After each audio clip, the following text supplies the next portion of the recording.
Hola a todos, bienvenidos. Vamos a hablar, como todos los miércoles, del mundo de la neumología. En el mundo de la neumología estamos en este momento en la fase de COVID. Es imposible no hablar de COVID, por eso los invité el día de hoy a que escuchen sobre una temática que puede ser supremamente interesante para ustedes y de la cual he recibido muchísimas solicitudes: el tratamiento de la COVID. Ustedes han querido saber sobre ese tema. He recibido una cantidad enorme de mensajes por las diferentes redes sociales. En mi canal de YouTube Pulmón Crítico hay un montón de cuestionamientos sobre el tema. Acá mismo en Facebook han aparecido una cantidad grande de solicitudes de información y a través de mi página web abranali.com también han llegado esa información o esas preguntas llegan de modo privado.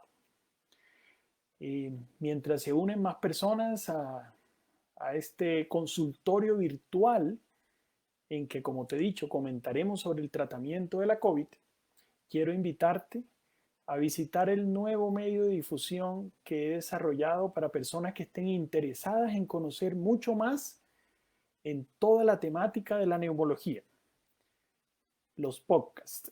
Entonces, el podcast Pulmón Crítico ya tiene varios números, cerca de 6. Lo puedes encontrar en Spotify y también en Apple Podcast y en varios de los sistemas de podcast que existen alrededor del mundo, pero estos son los más conocidos en Colombia.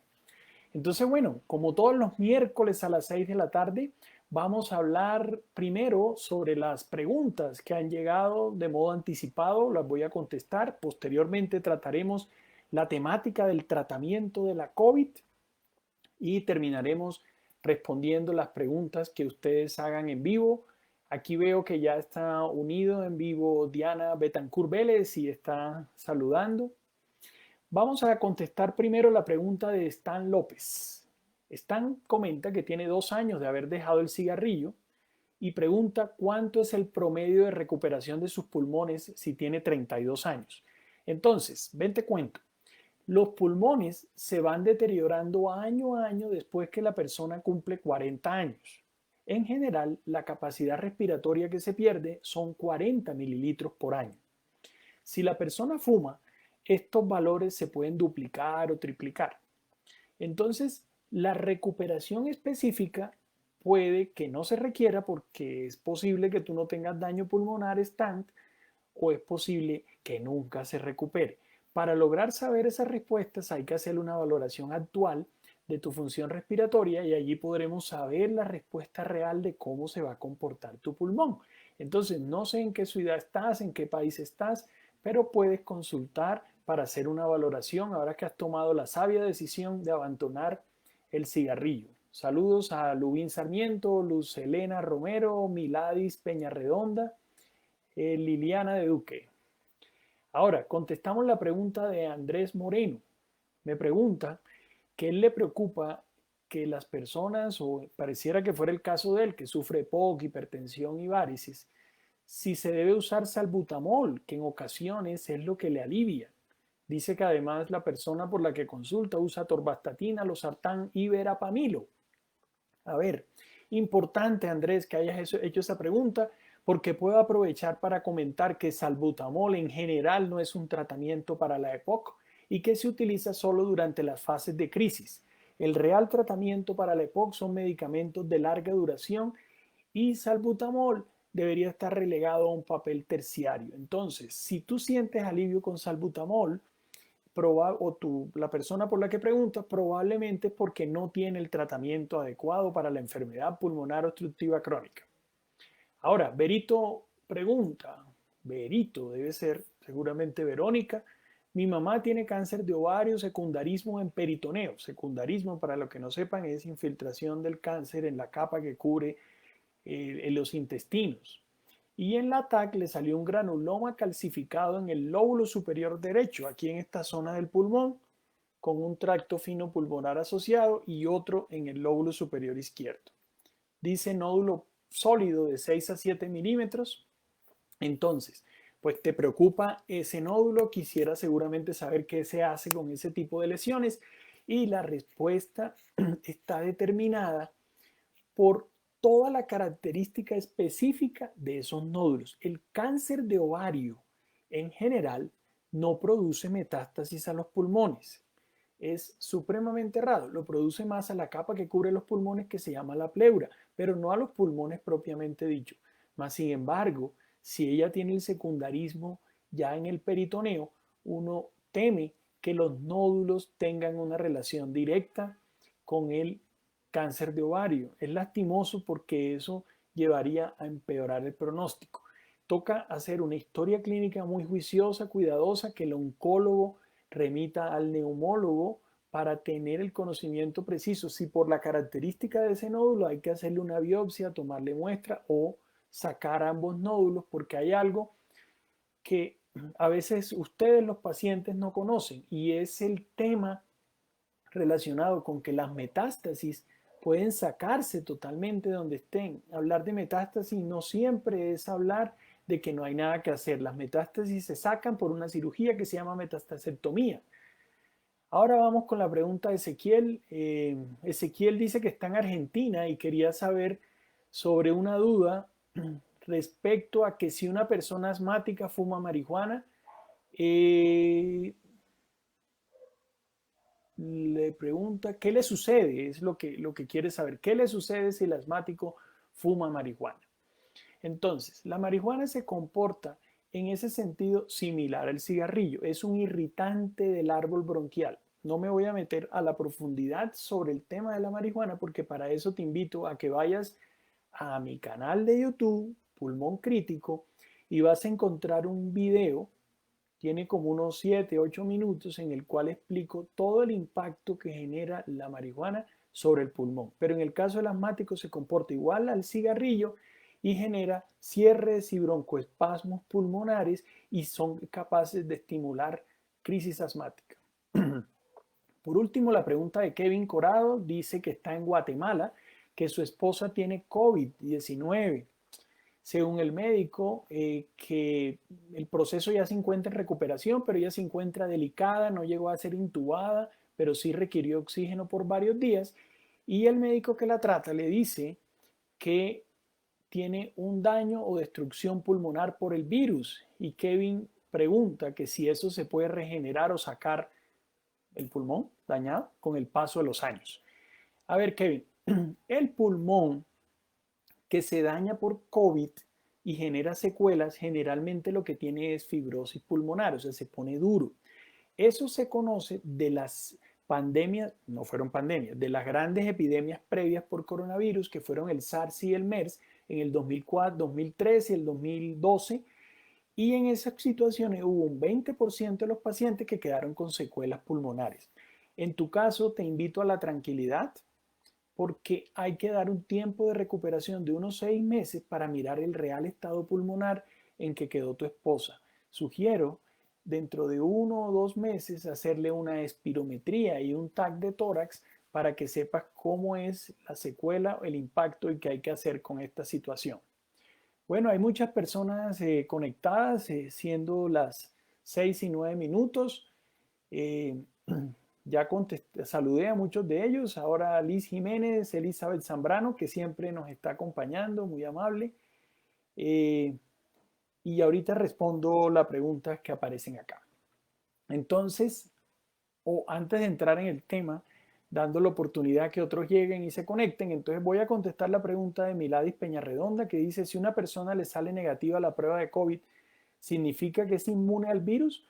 O después si se llega a realizar otra muestra le puede salir positiva. Miladis, en este Facebook, en una de las partes inferiores de la página, vas a encontrar un tema que se llama pruebas diagnósticas para COVID.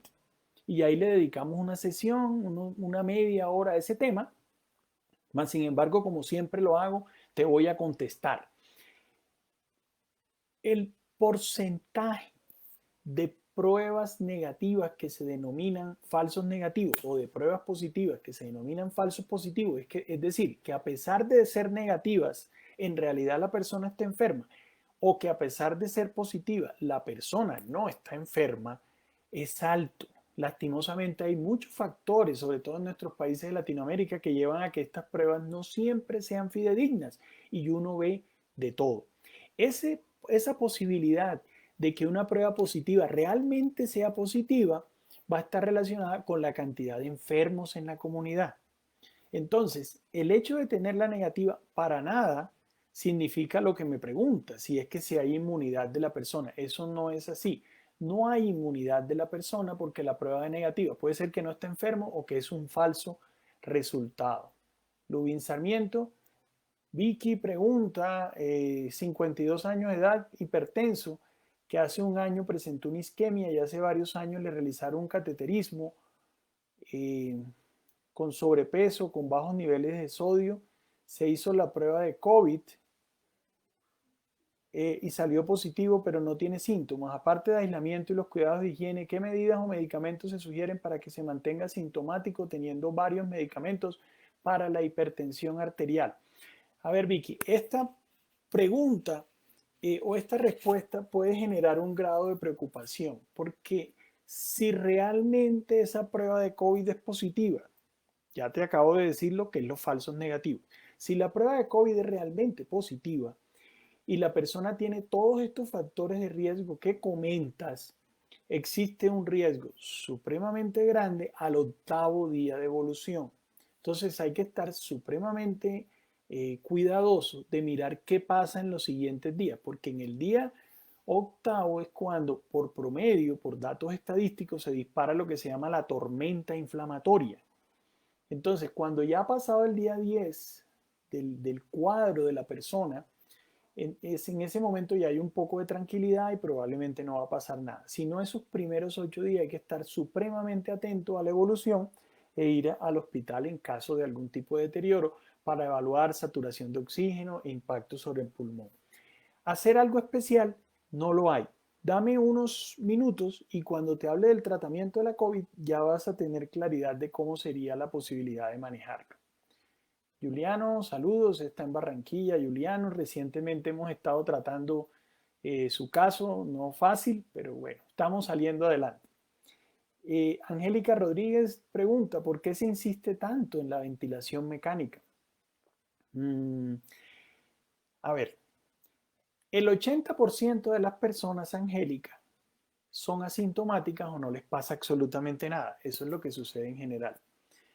Pero un porcentaje del 20 van a estar hospitalizados y el 5 llegan a estar en cuidado intensivo. Los que se mueren no son ni los que están en la casa ni los que están hospitalizados, sino los que llegan a cuidado intensivo. Y la forma de salvar la vida del paciente con COVID que hace falla respiratoria y requiere llegar a cuidado intensivo a la UCI es dándole ventilación mecánica. Entonces, allí es donde se requieren los ventiladores. ¿Qué problemática está sucediendo en nuestros países? Que los gobiernos están comprando un montón de ventiladores y eso está bien. El problema es que el ventilador no salva las vidas solito. Necesita mentes detrás, personal capacitado, enfermeras, terapeutas respiratorias y médicos capaces de manejar el respirador de una forma adecuada para salvar las vidas. Aprovecho para invitarlos a un rechazo rotundo y radical contra todas esas personas que están atacando al cuerpo médico cuando los pacientes fallecen. Los médicos no son Dios, hacen lo mejor que puedan por ayudar a los pacientes, pero la COVID en cualquier ángulo del mundo se asocia con muertos y no es culpa de los médicos. Seguimos en este consultorio virtual, pero no podía dejar de hacer ese comentario relacionado con los ventiladores. Bueno, siendo las 6:14, vamos a entrar en el tema de hoy. Ya ha crecido de modo importante el número de personas que están conectadas. Sé que muchas personas ven este consultorio virtual posterior a que se haga. He conocido a algunos médicos que seguramente para su familia tienen interés y se conectan o lo ven después, por lo cual aprovecho para saludar a médicos que se encuentran amigos en la zona de Sucre, de Córdoba, el doctor Jaime Preciado, el doctor Alberto Betancourt. Entonces, vamos a hablar del tema de hoy, el tratamiento de la COVID. Entonces resulta que apareció esta semana un artículo importantísimo que cambia de modo radical los resultados clínicos que hasta ahora se habían presentado. Ese estudio se llama Recovery. Recuerda que llevo mucho tiempo, todos los consultorios prácticamente que he hecho desde que apareció esto del COVID, diciéndole que no les puedo dar valía o apoyo a la temática de que un médico le puso a un paciente 20 ibuprofenos y entonces le fue bien a los 20 pacientes. Todo eso se llama médicamente anecdótico. Los médicos tenemos que dar respuesta con base en estudios, investigación y lectura, no historias de cómo nos va únicamente con nuestros pacientes. No porque eso no tenga valor, sino que eso hay que convertirlo en investigación para que dé un resultado adecuado. Entonces, ese estudio Recovery se hizo en el Reino Unido. Tomaron 150 hospitales en el Reino Unido y fue manejado por la Universidad de Oxford. Resulta que la Universidad de Oxford fue la misma que te nombré hace dos consultorios que está desarrollando en conjunto con otros gigantes de la industria farmacéutica el tema de la vacuna. Entonces, estos personajes dijeron, vamos a hacer un mega estudio que en cada análisis de los medicamentos tengamos al menos 2000 pacientes.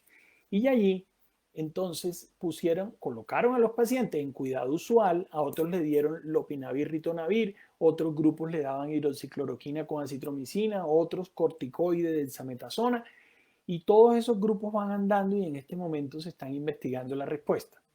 Pero ya hay resultados sobre una de esas grandes investigaciones y eso sí tiene un valor que permite hacerle sugerencias a ustedes de cómo es el tratamiento de la COVID. Por eso lo cité hoy aquí. Este estudio era analizando dexametasona. Dexametasona es un corticoide. Ustedes saben que los corticoides se usan para muchas cosas, para las exacerbaciones de asma, para las exacerbaciones de POC, para fenómenos de artritis, para enfermedades inflamatorias.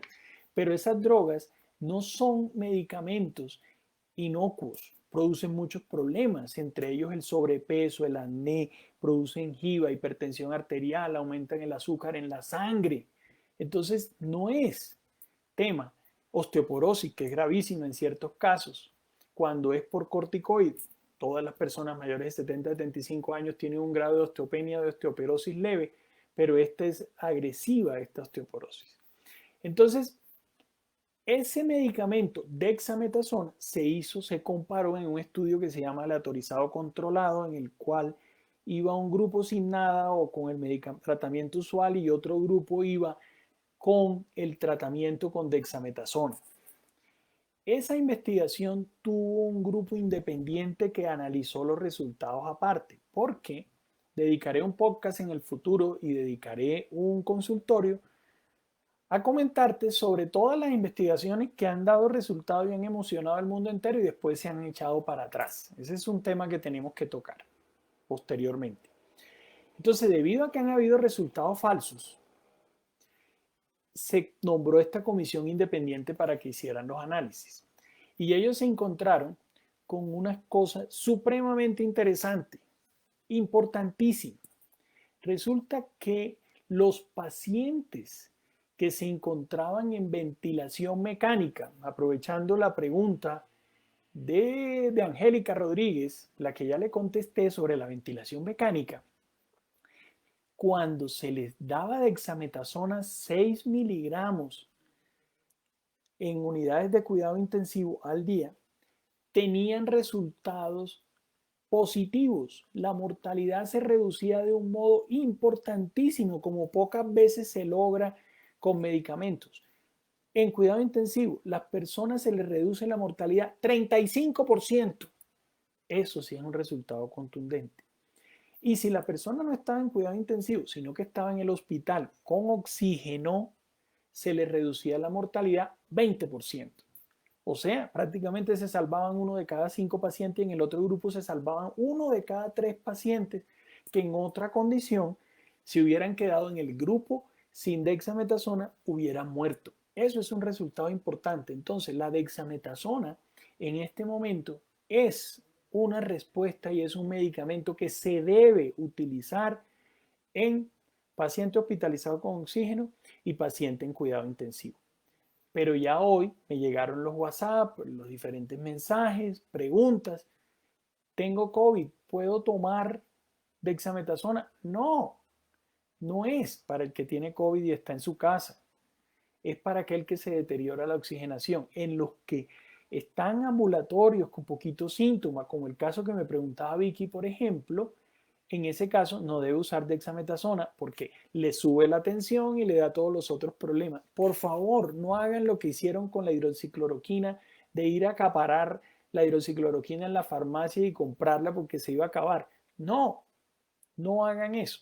Pero ya tenemos un medicamento con un excelente resultado que abre vías futuras de tratamiento en los pacientes. Salvar uno de cada 3 pacientes que se encuentran en cuidado intensivo dándole dexametasona, que es un medicamento barato que se consigue en todos lados de modo fácil, es buenísimo. Entonces, ese es el mensaje contundente de ahora. Vamos al segundo medicamento. El segundo medicamento es el Remdesivir. El Remdesivir es un antiviral. Es un medicamento inhibidor de lo que te explicaba hace dos consultorios, que es el RNA, que es esa cadenita enrollada que tiene dentro de sí el mensaje genético que dice quién es el virus. Y uno tiene también RNA y tiene DNA y es el que dice por qué yo soy así, por qué la nariz árabe es narizona, o las orejas grandes, una serie de características personales que cada uno tiene, eso se lo da el DNA. Entonces, el virus tiene su personalidad en cierta forma en el RNA. Este medicamento, Remdesivir, inhibe esa replicación del RNA y cuando se han hecho estudios dentro de los laboratorios, estudios in vitro se llaman, no en seres humanos, se ha visto que es capaz de frenar el virus SARS-CoV-2. Entonces hay un ensayo reciente que se le dio publicidad en los Estados Unidos que comparó Remdesivir contra placebo, o sea, contra no dar nada. Un grupo con Remdesivir, otra contra placebo, y metieron 1.063 pacientes. Ojo, no la anécdota del médico que dice que tuvo 5 pacientes y les dio algún medicamento y le fue bien. No, estos son 1.063 pacientes que entraban al hospital y tenían hipoxemia, o sea, baja de oxígeno, a pesar de estar recibiendo oxígeno suplementario, o tenían saturaciones en la sangre menor de 94% respirando aire ambiente a nivel del mar. La media de edad de estas personas fue 59 años, el 64% eran hombres y al inicio del estudio había una sintomatología muy importante en muchos de ellos, o sea, eran pacientes que realmente tenían un compromiso importante de su cuadro clínico. Algunos incluso llegaron a tener ECMO. ECMO es una máquina que se le pone a los pacientes cuando están en cuidado intensivo y ya el oxígeno no les alcanza y la sangre pasa por la máquina, la oxigena a una membrana especial y regresa al cuerpo humano. ¿Sí? O sea, eso es como ventilarlo a uno por fuera del organismo. Eso es una tecnología. En Colombia hay mucho ECMO. Hoy en día las brechas del conocimiento y de la tecnología entre países como Colombia, por ejemplo, y Estados Unidos, cada vez se achican más. ¿Qué pasó con este medicamento Remdesivir? Ese estudio fue aleatorizado, lo pararon el 27 de abril de este año porque ya tenían un resultado contundente. Mostró que los que tenían Remdesivir duraban 11 días hospitalizados y los que no tenían Remdesivir duraban 15 días hospitalizados. Para mí, con el alto costo del medicamento, es carísimo, no es ningún resultado que sirva para nada. Entonces, aunque hay muchos estudios en proceso de investigación con Remdesivir, el resultado es realmente pobre. Ahora llegó el momento de comentarte sobre otro punto que causa revuelo. Hoy me escribieron de la costa atlántica un médico diciendo, me formularon aspirina porque tengo COVID. Entonces uno dice, pero ¿por qué? Entonces, la respuesta a esto es que se ha visto que la COVID-19 tiene pues un impacto sobre el corazón, la producción de trombos en el cerebro, la producción de trombos en los pulmones que hablamos y le puse la voz en un consultorio previo de la italiana que muestra, comenta más bien cómo se producen trombos y afirma que la enfermedad del COVID es más trombótica que neumonía. Todo eso y una disminución de la replicación del virus y un fenómeno antiinflamatorio y un fenómeno de anticoagulación lo tiene la aspirina. Entonces, claro, enseguida el imaginario en estos momentos en que el miedo y el pánico se apodera de todo el mundo pensando que se va a morir de COVID, lleva a que haya en curso una investigación en este momento para mostrar si en pacientes hospitalizados y desoxigenados la aspirina funciona. Repito, hospitalizados y desoxigenados.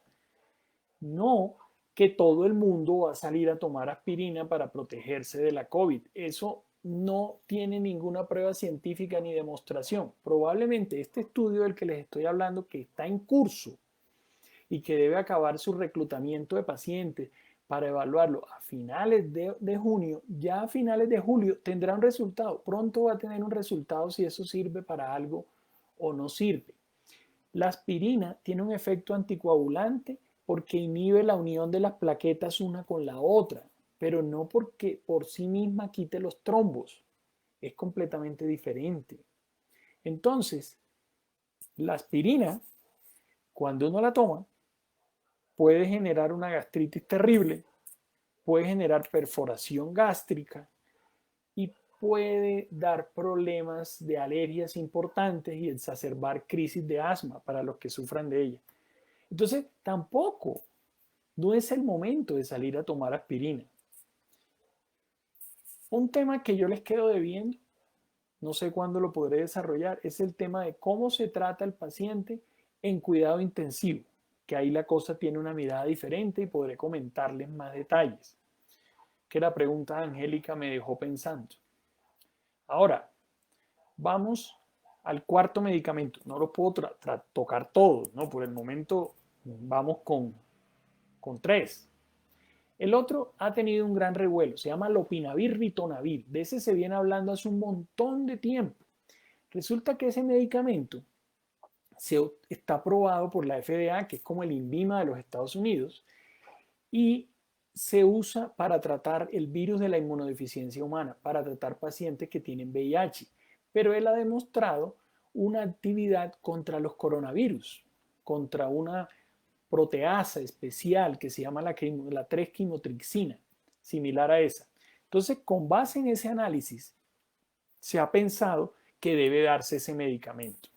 Pero resulta que los estudios del medicamento, a pesar que se ha hecho estudios aleatorizados, controlados, lo único que ha mostrado son resultados decepcionantes. Pero ¿por qué sigue siendo un medicamento que incluso INVIMA lo acepta para que haga investigación en Colombia? Porque se ha dicho que se dio demasiado tarde. En estos estudios importantes que se han hecho con cerca de 200 pacientes, se dio cuando los síntomas llevaban más o menos 2 semanas. Entonces ya en ese momento pudo ser demasiado tarde, por eso todavía tiene una ventana de oportunidad. Y por hoy en esta revisión de los fármacos voy a terminar hablando del interferón beta 1. Los interferones son proteínas que las secretan, las botan las células que están infectadas por virus. Esto pasa en todas las condiciones. Entonces, la célula se libera esa proteína y esa proteína queda lista para pelear contra cualquier virus que se pueda aparecer del mismo grupo. Eso es lo que hace el interferón. Y se divide entre interferón alfa e interferón beta. El interferón alfa es el que es producido por ese glóbulo blanco que fue infectado y el interferón beta es producido por otras células que se llaman fibroblastos. Es completamente diferente. Pero los resultados han sido decepcionantes. Incluso hay un estudio que muestra que podría favorecer el crecimiento de los receptores AC2. Primer consultorio, hablé de los receptores AC2, que es donde el virus se deposita, y que el interferón podría aumentar ese número de receptores y favorecer el desarrollo de la COVID. Entonces miren cómo cada medicamento, cada situación clínica tiene una temática puntual que hay que analizar, que va más allá de la lógica. Miren cómo la hidroxicloroquina, a pesar que los estudios han ido y venido, en este momento ya no se está utilizando de modo regular. Y algunos de ustedes que están detrás de esa cámara probablemente habrán ido a comprar hidroxicloroquina en algún momento y pensado en tomar hidroxicloroquina para protegerse.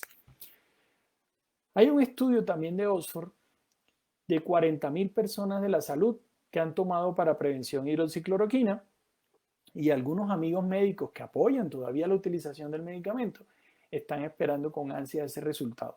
Mi predicción en todo esto es que no va a funcionar. Los virus son complicados de tratar, pero miren que ya tenemos algo concreto que nos está permitiendo salvar vidas. En ese camino de saber qué cosa está demostrada es el que nosotros debemos caminar y no tomar todo lo que el vecino diga, ni aguas de cloro como algunos de ustedes en su momento han querido. El próximo consultorio virtual, ya voy a pasar a contestar las preguntas que no contesté. El próximo consultorio virtual he pensado tratarlo sobre la prevención. ¿Qué hay hoy en día en prevención? Que a ustedes les gusta mucho ese tema y preguntan un montón sobre ello. ¿Qué cosa sí demuestra que previene? ¿Qué cosa nos protege contra la COVID? Entonces puede ser el tema de la próxima. Las personas, agradecerle a Daniela Anantes que me ayuda a coordinar toda esta situación de los webinars y de las respuestas que se producen para algunos de ustedes, porque entenderán que por mi práctica profesional me cuesta contestar todas las cosas que ustedes quisieran saber. Me ha sugerido que no paran las preguntas en relación con el reflujo, sobre todo en el canal de YouTube. Entonces vamos a organizar una temática sobre ello. Ahora, vamos a pasar a las preguntas que no he contestado. Entonces, Dani Ordóñez pregunta, ¿qué opino sobre el día sin IVA? ¿Se van a disparar los contagios y lo afirma? Yo creo que sí. De las aglomeraciones que hubo el día sin IVA, sin ninguna duda, van a salir enfermos de COVID. Van a salir enfermos de COVID. Ojalá los factores de protección les permitan que no vayan a morir por COVID y ojalá generen el cuidado suficiente para no infectar tantas personas. Pero ahí queda uno preocupado porque si esas personas fueron capaces de aglomerarse y de hacer una fila para comprar un televisor con un 20% de descuento, que es el IVA, habiendo ofertas a veces de 30 y 50%, pues duda uno de la conciencia de protección social y del aislamiento y de la distancia social, que es lo que marca realmente el resultado. Esta semana vimos espectáculos muy preocupantes de pacientes fallecidos que sus familiares abrían el ataúd. Eso es el grado de exposición de todas las personas que estaban ahí, va a ser enorme. Entonces no es una actitud de ser temerario, ni los gritos que se escuchaban de el que tenga miedo que se vaya. No, no es miedo, es conciencia social de proteger al otro. Es posible que uno termine contagiado, pero si actúa de una manera buena en la prevención, va a lograr salvar seguramente otras personas. Es un tema de compromiso social, de ayudarnos entre todos. Luz Amparo Torres, me diagnosticaron EPOC, pero mantengo una tos y uso salbutamol y citiricina. Ya contesté eso en la parte inicial, Luz Amparo. Mi sugerencia es no utilizar el salbutamol como tratamiento de la EPOC. No es tratamiento, solo en crisis se puede utilizar. Chafía Correa comenta, bendiciones, los médicos salvan y solo salvan. Gracias, Chafía, a quien aprovecho para agradecer porque ella fue una de las personas que impulsó esta idea de generar una actividad de relacionamiento útil para ustedes los pacientes. Ella tiene mucha sensibilidad social. Angélica pregunta, tiene otra pregunta, ¿la citromicina y la claritromicina han dado buenos resultados?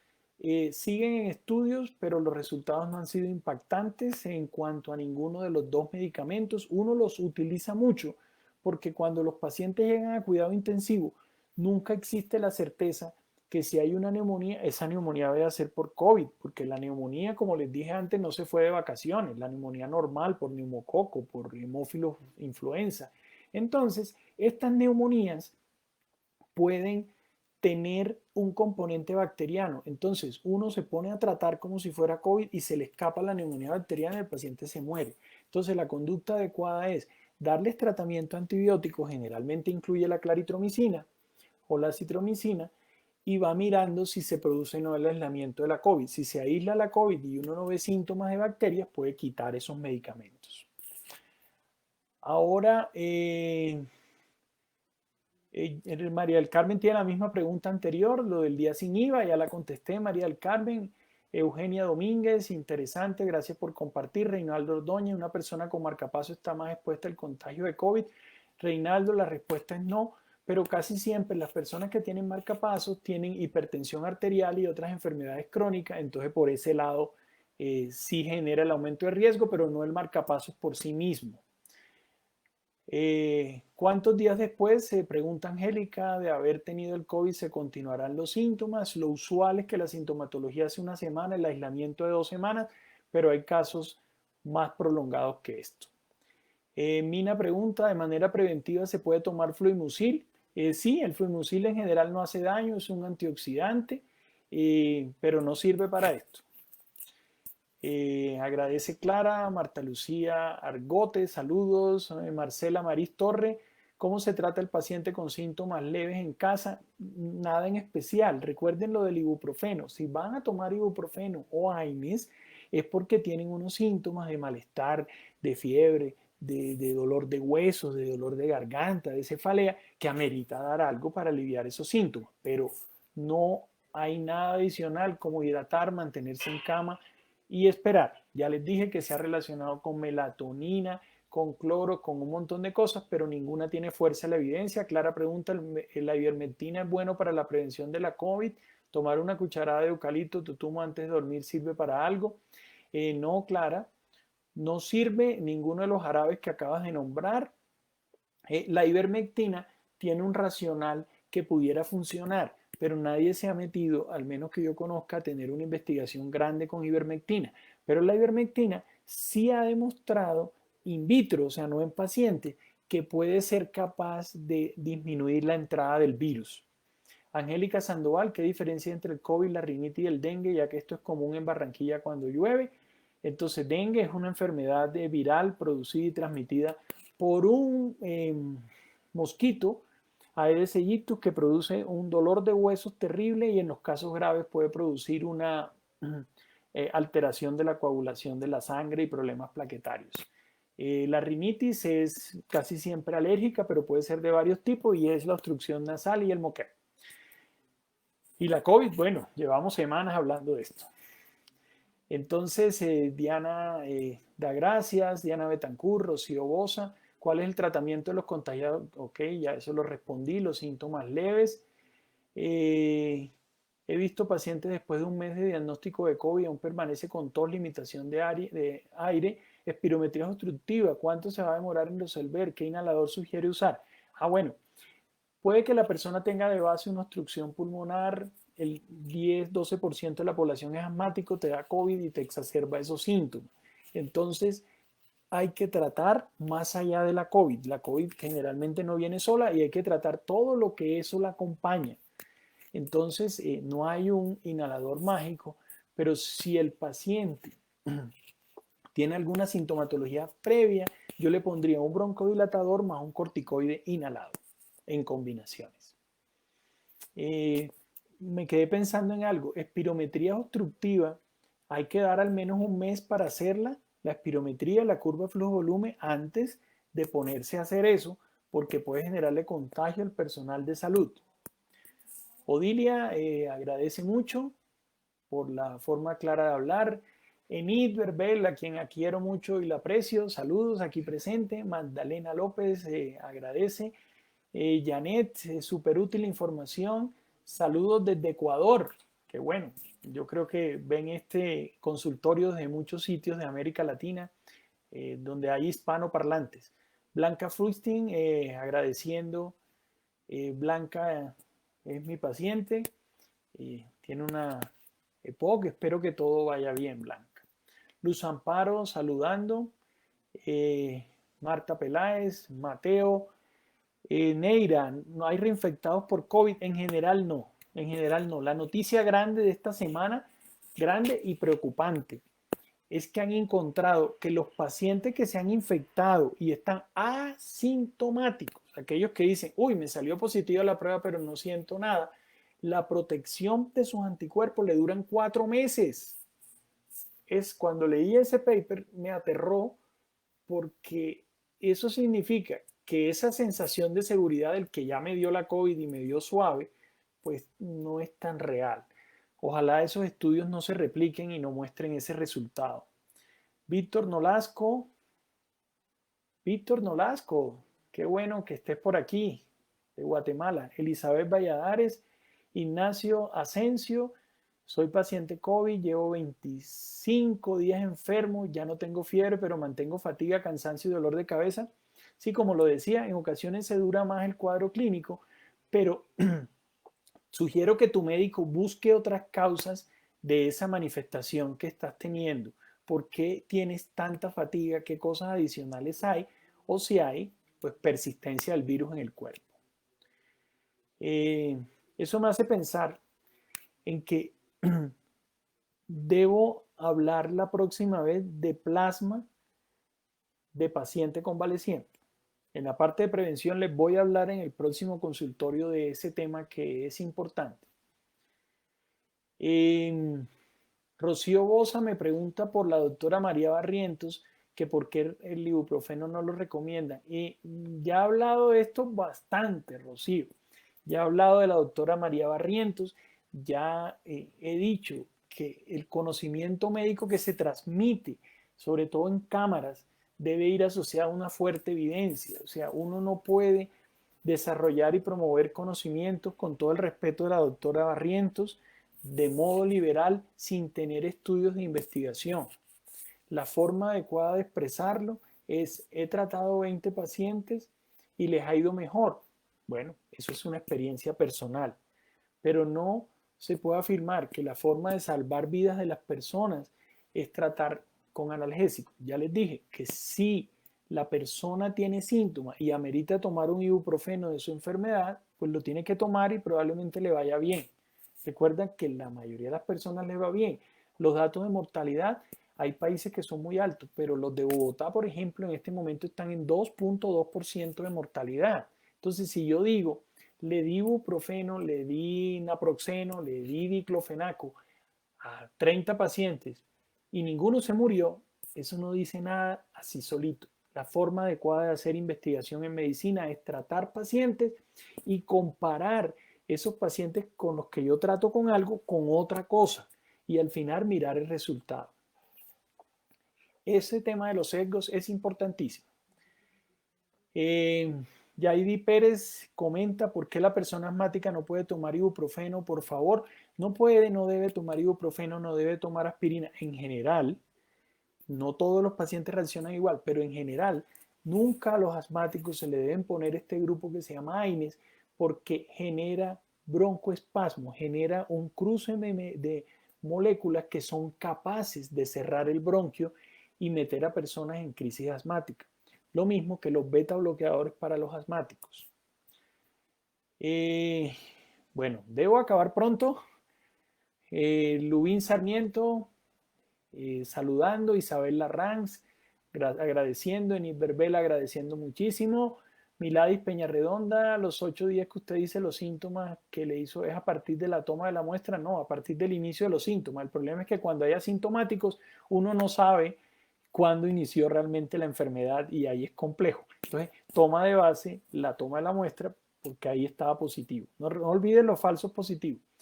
Jairo Rodríguez agradeciendo, Ana María Romero agradeciendo también, Angélica Rodríguez desde Chile. Saludos. Marta Lucía Argote, ¿cuál es el orden de los inhaladores? Me formulan 3, bromuro, beclometasona, salbutamol. ¿Y cuándo dejarlos de usar? Generalmente me ahogo en Bogotá cuando camino acá en la costa. No sé qué enfermedad tenga Marta Lucía, pero Yo a nadie le doy ya estos medicamentos porque hay medicamentos mejores que te van a lograr dar un impacto adecuado. Lo que pasa es que en Colombia estos son los que se encuentran dentro del plan obligatorio de salud y los otros requieren un trámite superior o comprarlos. Daniel Alemán, Clara Leconte, Rocío Boza, Laugar, Juan Carlos Ángel. Listo, nos vemos dentro de una semana. No olviden entrar a Spotify y buscar Pulmón Crítico o a YouTube a mirar también el mismo canal. Saludos.